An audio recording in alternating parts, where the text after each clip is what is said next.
of the polynomial x square minus x minus 1 through fixed point iteration method. Also make a table for various possible equations and show their nature, whether they are convergent or divergent in nature. First of all जो हमारी iteration method होती है, fix iteration method होती है.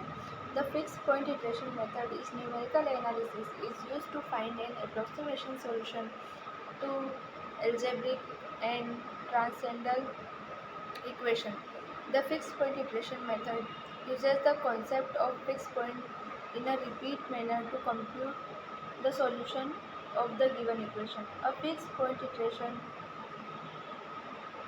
is a point in the domain of a function g such that g of x equals to x. In the fixed point iteration method, the given function is algebraic converted from form of g of x equals to x. तो ये हमारी होती है fix point iteration method. इसमें जो हमारे पास जो fix point होता है उसको हम जी ऑफ एक्स में कन्वर्ट करते हैं. तो जी ऑफ एक्स में हम ऐसे कन्वर्ट करते हैं कि उसका एक्स वैल्यू आ जाए. अब जो हमारा क्वेश्चन था, तो इसमें हम सबसे पहले अजम्पशन लेंगे. जो हमें पोलिनोमियल दिया हुआ है f of x equals to x square minus x minus 1. इसमें पहले हमने वैल्यू रखी 1, तो जिससे एक्स की वैल्यू 1 रखने पे जो हमें एफ ऑफ 1 मिला है वो है -1. और फिर उसके बाद हमने इसमें वैल्यू रखी है 2. एक्स की वैल्यू 2 रखने पे हमें एफ ऑफ 2 जो मिला है वो है +1. तो जो हम इससे हम ऐसा मान सकते हैं कि जो हमारी रूट होगी वो 1 और 2 के बीच में होगी. तो हम इसका median x 0 is equals to अभी हम ले सकते हैं. फिर उसके बाद let the function f of x is equals to x square minus x minus 1.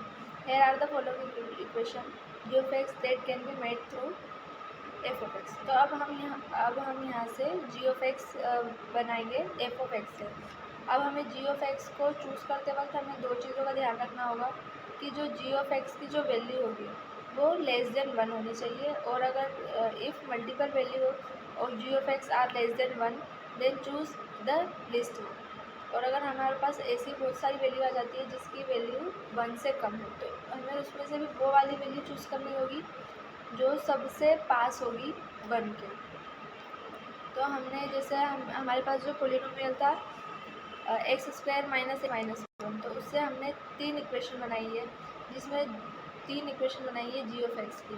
जिसमें फर्स्ट वन है under root x plus 1, second one 1 by x minus 1, और जो लास्ट है वो है एक्स स्क्वायर माइनस 1. फिर हम उसमें एक एक करके वैल्यू रखते जाएंगे. तो जब हमने जी ऑफ एक्स में वैल्यू 1 रखी, तो जब हम जी ऑफ एक्स में 1 वैल्यू रखेंगे फर्स्ट इक्वेशन में x under root x plus 1 में, तो उसमें जो हमें सबसे फर्स्ट वैल्यू मिली वो थी 1/2 अंडर रूट 2. फिर उसके बाद हमने उसमें वैल्यू रखी 2. फिर उसके बाद जो हमें जी ऑफ 2 मिला है वो है 2 अंडर रूट 3. उसके बाद जब हमने वैल्यू रखी, तो जो हमारी जो फर्स्ट वैल्यू थी वो 1 से कम थी और जो सेकेंड वैल्यू थी वो भी 1 से कम थी. तो इस हिसाब से हम जी ऑफ एक्स ले सकते हैं अंडर रूट एक्स प्लस 1. फिर हमने जब g of x under root x plus 1 को चूज़ किया है, उसके बाद हम उसमें वैल्यूज रखते जाएंगे. तो सबसे पहले जो हमारी वैल्यू थी x0 इज इक्वल्स टू 1.5. फिर हमने x1 में अंडर रूट 1.5 प्लस 1 लिया, तो जिसका हमारी जो वैल्यू है वो है एफ ऑफ जो हमारे पास जो x1 वैल्यू आई है वो है 1.5811. फिर जो हमारी जो x1 वैल्यू है वही वैल्यू हम x2 फाइंड करने के लिए हम x ऑफ 1 की वैल्यू को यूज़ करेंगे. फिर उसके बाद जब हम डबल से वही इटरेशन परफॉर्म करेंगे, तो x2 is equals to under root 1.5811 plus 1. जो हमारी जो वैल्यू x1 की जो वैल्यू थी हम वो इटरेशन सेकेंड में पुट कर देंगे. फिर उसके बाद जो हमारी वैल्यू आई है वो है 1.6065. फिर जो हमारी जो ये सेकेंड वैल्यू आई है x2 को, वही हम x3 वैल्यू फाइंड करने के लिए उस जी ऑफ एक्स में हम वो वैल्यू पुट कर देंगे x की. ऐसे ही जब हमारे पास जब वैल्यूज़ रिपीट होने लगेगी, तो जो सबसे लास्ट वाली जो होगी उसको हम रूट मान लेंगे. सो जो ऐसे इसमें जो x ऑफ 7 था, x7 जो वैल्यू आई थी 1.61 8001। तो इसमें जो एरर है वो सबसे कम है, तो इसलिए जो हमारी जो x7 की जो वैल्यू है हम उसको रूट मान लेंगे। Find the solution of the system of equation using iterative method. हमें यहाँ पे इटरेटिव मेथड का यूज़ करके सॉल्यूशन फाइंड करना है, जो हमें 3 इक्वेशन मिलेंगे उसका। तो हम यहाँ पे गॉस सीडल मेथड का यूज़ करेंगे। तो जैसे हमें यहाँ पे इक्वेशंस 3 इक्वेशन दी हुई है, तो वो इस फॉर्म में रहती है, जैसे ये वाली इस फॉर्म में रहती है। तो जो हमारा a11 है, a11 की वैल्यू हो जाएगी 20, a12 की वैल्यू हो जाएगी 1 और a13 की वैल्यू हो जाएगी -2, और जो हमारा यहाँ पे जो b1 होगा वो हो जाएगा 17। इसी तरीके से हमारी तीनों इक्वेशंस में वैल्यू पुट हो जाएगी। फिर उसके बाद we find the value of ABC in the respective equation by taking variables from one side. तो इसमें सबसे पहले हमने क्या किया है कि let a0 equals to 0, b0 equals to 0 and c0 equals to 0। उसके बाद हमें ABC की वैल्यू फाइंड करनी है। तो इसके लिए जो ABC जो हमारा है वो हम मान सकते हैं x1, x2 एंड x3। तो उसके लिए जो हमने यहाँ पे जैसे वैल्यूज़ जो हमने दी थी, वैल्यूज़ डिफ़ाइन करी थी, a11 की जो वैल्यू थी वो 20 थी, और a21 की जो वैल्यू थी वो 3 थी, और a31 की जो वैल्यू थी वो थी 2। तो उसी हिसाब से जो भी हम इस इक्वेशन का यूज़ करके हम उसमें वैल्यूज़ पुट कर देंगे। तो जैसे जो हमारा x1 है वो है a, x2 जो है वो है b, और x2 हमारा x3 हमारा c हो जाएगा। तो उसके बाद जब हम यहाँ पे जब x1 में जब हम वैल्यूज़ पुट करना स्टार्ट करेंगे, तो 1/a11 जो हमारा था वो था 20 था, b1 जो हमारा था वो 17 था, हाँ जो b1 जो हमारा था वो था 17। उसके बाद जो हमने x1 और x12 और x2, तो जब हमने यहाँ पे सबसे फर्स्ट में क्या वैल्यू ली थी, ज़ीरो आ गई थी। जब b की जो हमारी लास्ट वैल्यू थी वो 0 थी, तो यहाँ पे भी 0 आएगी, और जो c0 की जो वैल्यू थी वो भी 0 थी, तो हम इसको वहाँ पे भी 0 वैल्यू पुट कर देंगे। उसके बाद जो हमारे पास जो आएगी वैल्यूज़ वो रहेगी a1 की जो वैल्यू इससे हमारी आ जाएगी 0.85। उसी तरीके से हम इसमें सारी वैल्यूज़ पुट कर देंगे x2 में भी और x3 में भी। फिर जब सारी वैल्यूज़ हमें पुट करने के बाद जब हमारे जो आंसर आएंगे वो होंगे a1 तो जो हमारा हो गया 0.85, b1 जो होगा वो होगा -0.9, और जो c1 होगा वो होगा 0.85। उसी हिसाब से वैसे ही हम लोग इस इटरेशन को बार बार परफॉर्म करते जाएंगे। फिर हम यहाँ पे वैल्यू रख देंगे a2। फिर जब हम वापस से इटरेशन करेंगे a2 वैल्यू जब हम फाइंड करने जाएंगे, तो x1 जो हमारा था वही हमारा a2 होगा। तो यहाँ पे 1/a11 जो था वो 20 हो जाएगा, b1 जो था वो 17 हो जाएगा। यहाँ पे जो x2 की जो वैल्यू होगी वो चेंज हो जाएगी, और a13 की जो वैल्यू होगी वो भी चेंज हो जाएगी। जो हमने इसके पहले जो वैल्यूज़ फाइंड करी थी वो वैल्यूज़ हम यहाँ पे पुट कर देंगे, और इसी तरीके से हम ये इटरेशन परफॉर्म करते जाएंगे जब तक हमारी जो वैल्यूज़ है ये रिपीट होती जाएगी, जब तक हमारी अप्रोक्सीमेट वैल्यू नहीं हो जाती। Next question, list out the 4 disadvantages of Gauss elimination method in 3 advantage of iterative methods over the elimination method. तो पहले हम देखेंगे कि जो इटरेटिव मेथड्स होती है वो एलिमिनेशन से कैसे अलग होती है। So first one is computational effort is approximately 2n to the power 2 arithmetic operations per iteration, and if convergence is achieved in less than n iteration, it is significantly superior compared to the elimination method.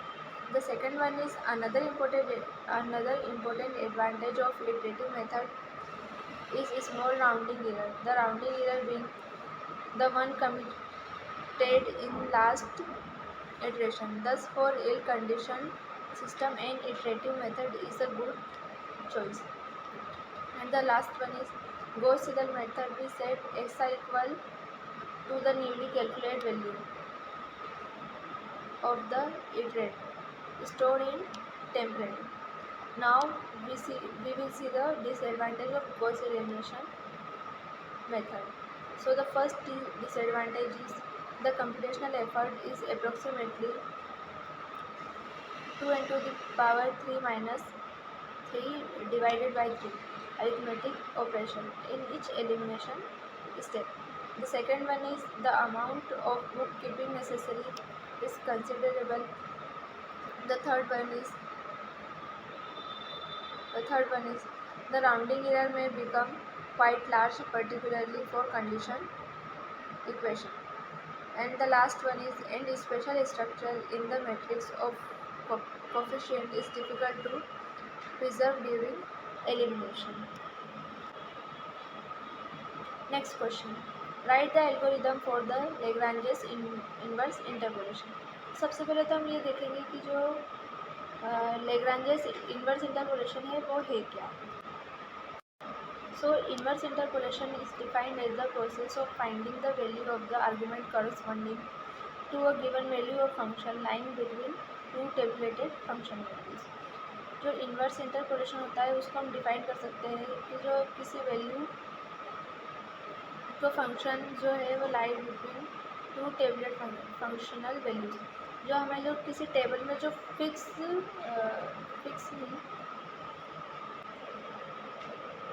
नहीं जो होता है equal space.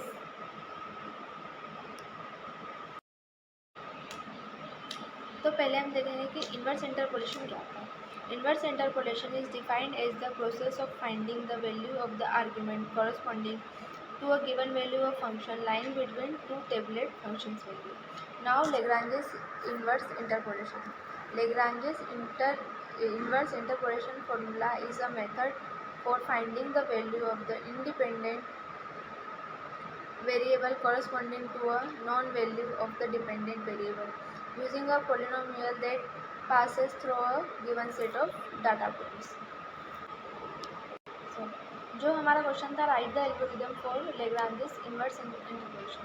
तो ये हमारे जो algorithm है जो लेग्रांजेस इन्वर्स इंटरपोलेशन में यूज़ होते हैं. Read the number of input n. सबसे पहले हम नंबर रीड करेंगे. The second one is read the value of x. फिर वो x की वैल्यू रीड करेगा computer. Third one is for i is equals to 0 to i is equals to n minus 1. जहाँ तक भी जो हमको इनपुट मिला n तक, तो वहाँ वो जो लूप रहेगा वो चलेगा n-1 तक. Read x i and y i. फिर उसके बाद हम उसमें हर बार x और y को रीड करेंगे. Set sum is equals to 0.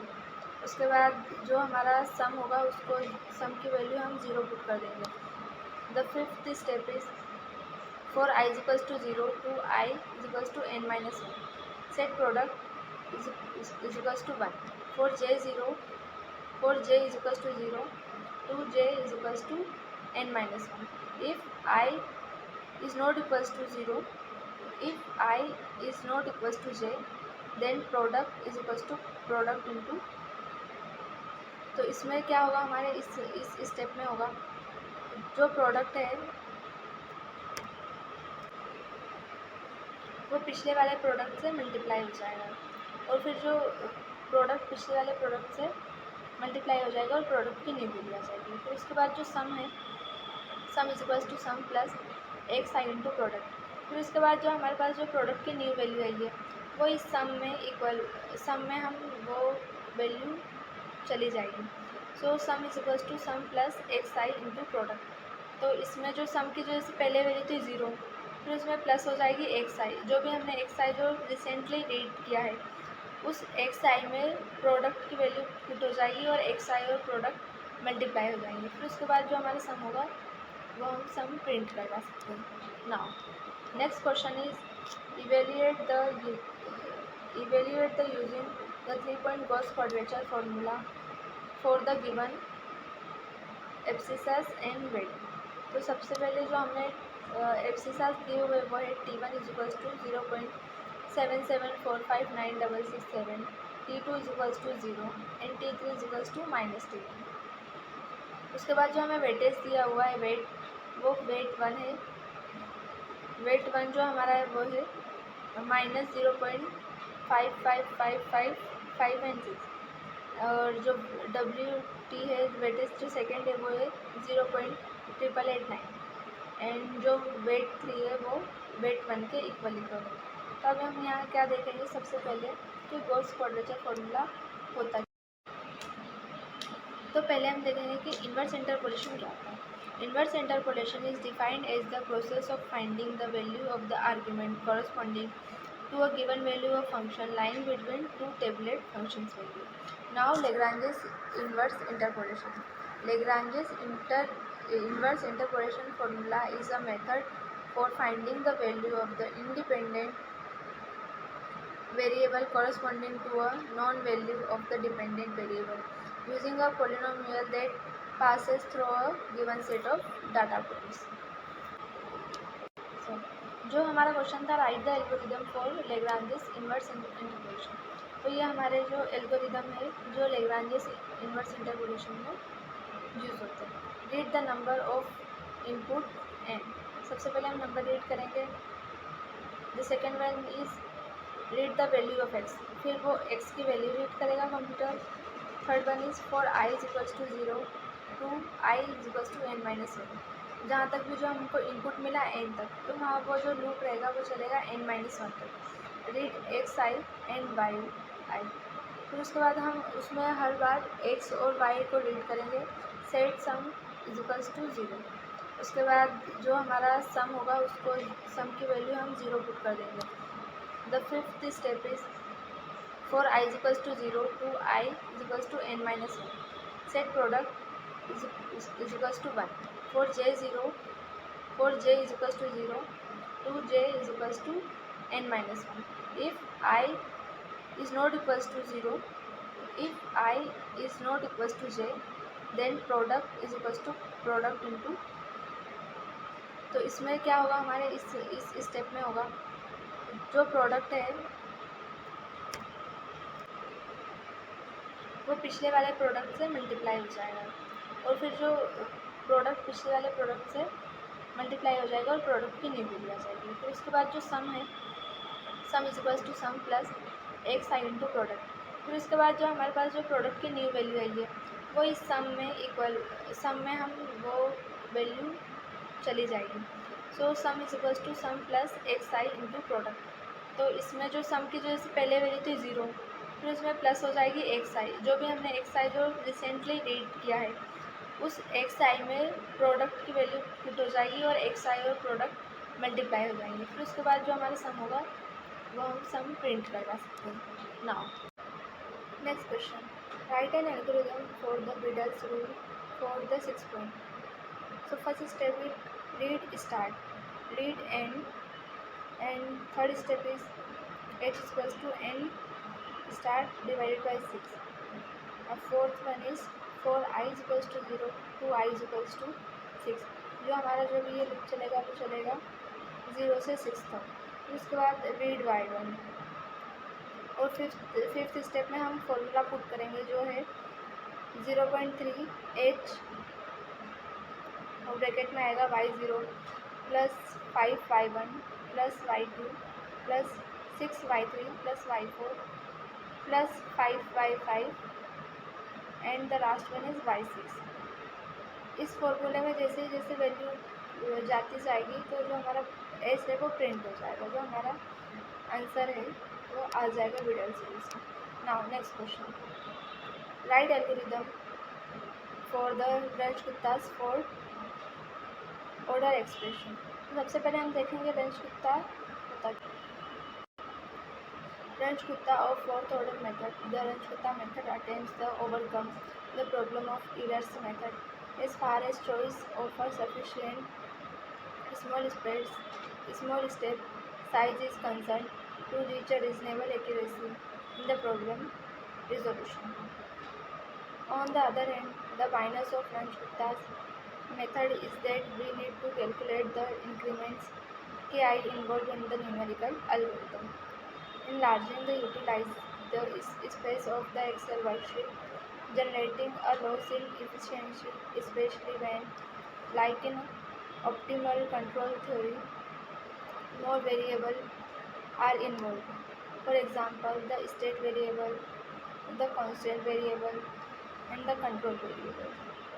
To have things under better control, when working with Excel, the goal is always to keep at minimum the worksheet space and the variable utilized, trying to maximize the result we want to achieve. For differential equation y is equals to f dy where y t0 is equals to y0. In Brans-Gupta's fourth order method, RK4 method is defined using the following recursion formula. And the formula is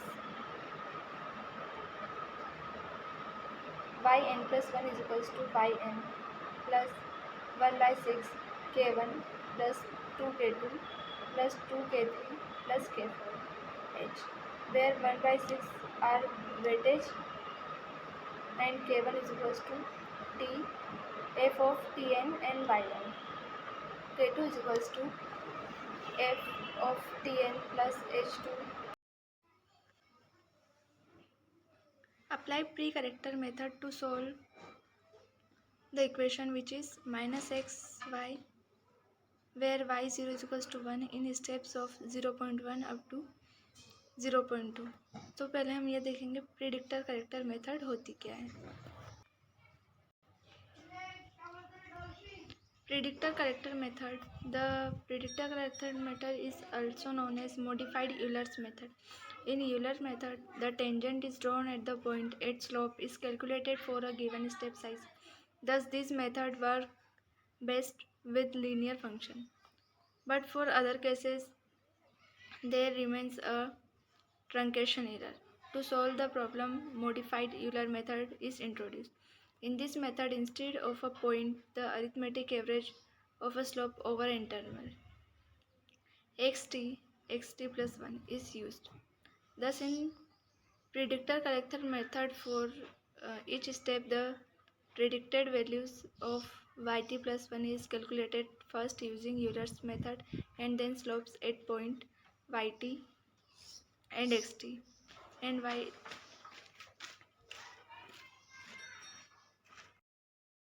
Apply predictor corrector method to solve minus xy where y0 is equals to 1 in steps of 0.1 up to y 0.2.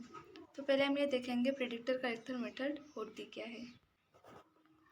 Predictor corrector method. Predictor corrector method is also known as modified Euler's method. In Euler method, the tangent is drawn at a point and slope is calculated for a given step size.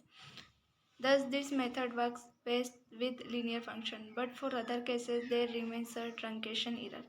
To solve this problem, the modified Euler method is introduced. In the method, instead of a point, the arithmetic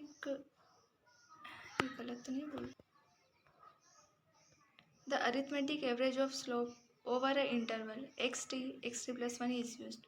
Thus, the predictor corrector method for each step, the predict value yt plus 1 is calculated first using Euler's method and then the slopes at the point yt and xt and yt. After that, xt1 plus yt1 is calculated and the arithmetic average of these slopes are added to yt to calculate the correct value of yt plus 1. So, step 1 is first the value is predicted for a step here t plus 1. So, yt plus 1 p is equals to yt plus h multiplied by f of xt and yt. Here h is the step size for each increment. Step 2. Then the predicted value is corrected. Yt plus 1 and c, where it is equals to yt plus h into here f xt and yt plus f of x plus t and y plus t1 and p divided by 2. Here step 2. Then the predicted value is corrected. Yt plus 1 and c is equals to yt plus h into f of x t y t plus f of step 2 हो गया था क्या? Step 2. Then the predicted value is corrected, where yt1c is equals to yt plus h multiplied by f of xt and yt plus f of xt1 plus yt1 and p. The whole equation is divided by 2. Now step 3 is the incrementation is done. So xt plus 1 is equals to xt plus h, where t is equals to t plus 1. Now step 4, check the continuation. If xt is greater than xn, then go to step 1. And step 5 is terminate the process. As in this method the average slope is used, so the error is reduced significantly. Also we can repeat the process for correction for convergence. Thus at every step we are reducing the error, thus by improving the value of y. अब हमारा question देखेंगे Heun's method से. So here के plus k1 is equals to f of x i and y i. वहाँ हमने t लिया था, यहाँ पे हम आई यूज़ करेंगे. Next k2 is step second is k2, where f of